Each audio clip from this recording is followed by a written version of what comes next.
মালয়েশিয়ার প্রধানমন্ত্রী দাতু সেরি আনোয়ার বিন ইব্রাহিমের সম্মানে মধ্যাহ্নভোজনের আয়োজন রাষ্ট্রপতি ভবনে। এদিন মালয়েশিয়ার প্রধানমন্ত্রীকে আলিঙ্গন করে স্বাগত জানালেন প্রধানমন্ত্রী নরেন্দ্র মোদী।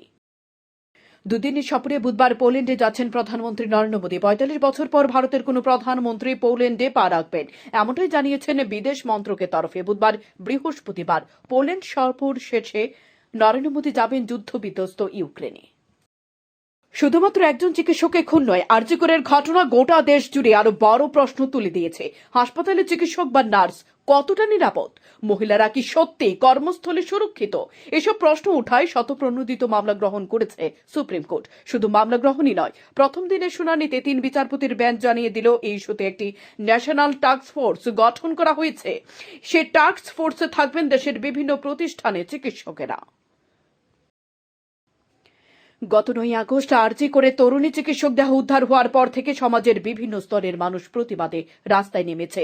চিকিৎসক, শিল্পী থেকে শুরু করে ফুটবল প্রেমী মানুষও রাস্তায় নেমেছে বিচারের দাবিতে। শান্তিপূর্ণ মিছিলের ক্ষেত্রে রাজ্য সরকার যাতে কোনো পদক্ষেপ না করে, মঙ্গলবার সে নির্দেশ দিল সুপ্রিম কোর্ট। আরজিকর কাণ্ডে মামলা কলকাতা হাইকোর্ট থেকে গেল সুপ্রিম কোর্টে। আরজিকর হাসপাতালে ভাঙচুরের ঘটনায় পুলিশের ভূমিকা নিয়ে উষ্মা প্রকাশ করেছে শীর্ষ আদালত। আরজিকরের সামগ্রিক ঘটনায় পুলিশের ভূমিকা প্রশ্ন তুলে প্রধান বিচারপতি DY চন্দ্রচূড় বলেন, প্রথমে ঠিকভাবে এফআইআর করা হয়নি। পুলিশ কি করছিল? একটা হাসপাতালের মধ্যে এত বড় ঘটনা ঘটে গেল, পুলিশ কি হাসপাতাল ভাঙচুর করার অনুমতি দিচ্ছিল? আরজিকর কাণ্ডে এবার সুবিচারের আশায় হলিউডও। তেলোত্তমা মর্মান্তিক পরিণতি নাড়িয়ে দিয়েছে কলকাতা থেকে ক্যালিফোর্নিয়া পর্যন্ত। শিউরে উঠেছে নদিয়া থেকে নিউ ইয়র্ক, হুগলি থেকে হিউস্টন। কলকাতার বুকে আরজিকরের মতো একটি গুরুত্বপূর্ণ হাসপাতালে সেমিনার রুমে তিলোত্তমার উপর যে বর্বর অত্যাচারের ঘটনা ঘটে গিয়েছে, তাতে গোটা দেশ যেমন গর্জে উঠেছে, তেমনি মার্কিন মুলুকে থাকা সমস্ত প্রবাসী ভারতীয়রাও পথে নেমেছেন। একের পর এক মামলায় ফাঁসছেন শেখ হাসিনা, আর বাংলাদেশে গ্রেপ্তার হচ্ছেন হাসিনার দলের একের পর এক নেতা, প্রাক্তন মন্ত্রীরা। এবার সেই তালিকায় যুক্ত হলো এক অত্যন্ত বড় নাম, দীপুমণি। হাসিনা মন্ত্রিসভার সমাজ কল্যাণ, বিদেশ ও শিক্ষা দপ্তরের মন্ত্রী ছিলেন দীপু।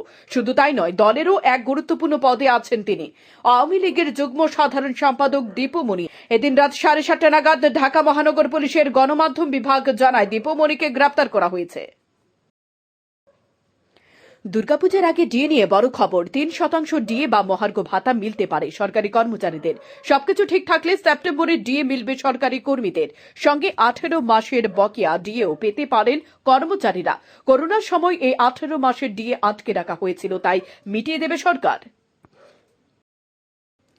আরজিকর কাণ্ডে পথে নামলেন ভারতীয় দলের প্রাক্তন অধিনায়ক সৌরভ গঙ্গোপাধ্যায় ও তার স্ত্রী নৃত্যশিল্পী ডোনা গঙ্গোপাধ্যায়। আরজিকর কাণ্ডের প্রতিবাদে দুজনে রাস্তায় হাঁটবেন। ইতিমধ্যে সোশ্যাল মিডিয়ায় প্রোফাইল ছবি করে কালো করে দিয়েছেন সৌরভ। আরজিকর হাসপাতাল নিরাপত্তার দায়িত্বে তুলে দেওয়া হলো কেন্দ্রীয় বাহিনীর হাতে। মঙ্গলবার আরজিকর কাণ্ডের শুনানি ছিল সুপ্রিম কোর্টে। সে শুনানিতে প্রধান বিচারপতি DY চন্দ্রচূড় জানান, এবার থেকে আরজিকরের নিরাপত্তার দায়িত্ব সামলাবে কেন্দ্রীয় বাহিনী।